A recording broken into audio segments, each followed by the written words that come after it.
আপনারা দেখছেন 99 নিউজ বাংলা। বদলাবো আমরা। রাজবাঁধে রাষ্ট্রায়ত্ত গ্যাস সংস্থা ডিপোর সামনে ট্রান্সপোর্ট চালকদের বিক্ষোভ। ট্রান্সপোর্টের 250 জন গাড়ির চালক আজ গাড়ি বন্ধ রেখে বিক্ষোভ দেখাচ্ছে রাষ্ট্রায়ত্ত ওই গ্যাস সংস্থার সামনে।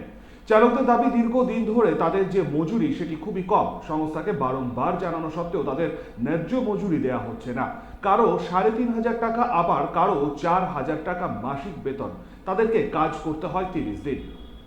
ট্রান্সপোর্ট চালকরা দীর্ঘদিন ধরেই দাবি করে আসছেন তাদের 10,000 টাকা মাসিক বেতন যেন করা হয়, কিন্তু সংস্থার পক্ষ থেকে তাদের দাবি না মানায় 250 জন গাড়ির চালক আজ গাড়ি বন্ধ রেখে বিক্ষোভে সামিল হন। আমাদের ঠিকমতো ন্যায্য মানে বেতনটা পাওয়া যায় না, খোরাকি ঠিকমতো পাওয়া যায় না, 24 ঘন্টা ডিউটি করতে হয়। তারপর শনিবার রবিবার দিনে আমাদেরকে ডিউটি করতে হয়, কিন্তু রবিবার দিনে ছুটির দিনে আমাদের কোনো এক্সট্রা পয়সা নাই, কিন্তু স্টাফেরা পেয়ে যায়, তাই ওরা প্ল্যান চালু রেখে দেয়। কত টাকা দিচ্ছে বর্তমানে টাকা দিচ্ছে, এখন 3,000 টাকা করে পেমেন্ট দিচ্ছে। এতে কি আপনাদের সংসার চালানো যাচ্ছে? কী করে চলবে?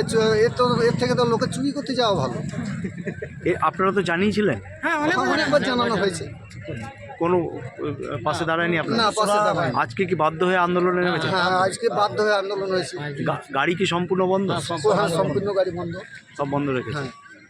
কি করবেন? যদি আশ্বাস পান তাহলে গাড়ি চালাবেন? হ্যাঁ, অবশ্যই চালাবো। আমরা তো কাজের জন্য এসেছি, আমরা তো এমনি ইচ্ছা করে তো আমরা আন্দোলন করি না। আপনাদের দাবিটা কি রেখেছে?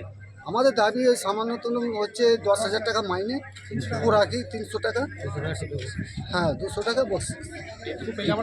কাল থেকে, আজ থেকে চালু করবো। কিন্তু শুনছে আপনাদের কথা? না, শোনেনি। তারপর ব্যাপার হচ্ছে, ধরুন একটা সিঙ্গেল গাড়ি নিয়ে যেতে হয়, ড্রাইভার হেল্পার নেই। এবার ধরুন ওই তো ব্যাকে যদি যাওয়া হয় একটা গলি রাস্তার মধ্যে, আমি যতক্ষণ না মুখ বার পাচ্ছি ততক্ষণ কিছু দেখতে পাচ্ছি না। কোনো দুর্ঘটনা ঘটে গেলে ড্রাইভারের ওপরে প্রেশার, ড্রাইভারকেই মারতে আসে।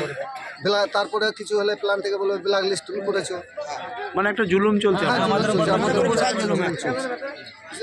বিক্ষোভের ফলে স্বভাবতই রাজ্যের 5টি জেলার সাথে ঝাড়খণ্ড, ওড়িশা গ্যাস সরবরাহ সম্পূর্ণভাবে বন্ধ হয়ে পড়েছে। বাঁকুড়া, পুরুলিয়া, 2 বর্ধমান, বীরভূম জেলায় এই গ্যাস ডিপো থেকেই গ্যাস সরবরাহ হয়ে থাকে। সংস্থার পক্ষ থেকে যদিও এই সমস্যার সমাধান না হয়, তাহলে আগামী দিনে 5 জেলার সাথে 2 রাজ্যে গ্যাস সংকট দেখা দিতে পারে বলে মনে করা হচ্ছে। রাজবাঁধ থেকে সনাতন গড়াইয়ের রিপোর্ট, 99 নিউজ বাংলা।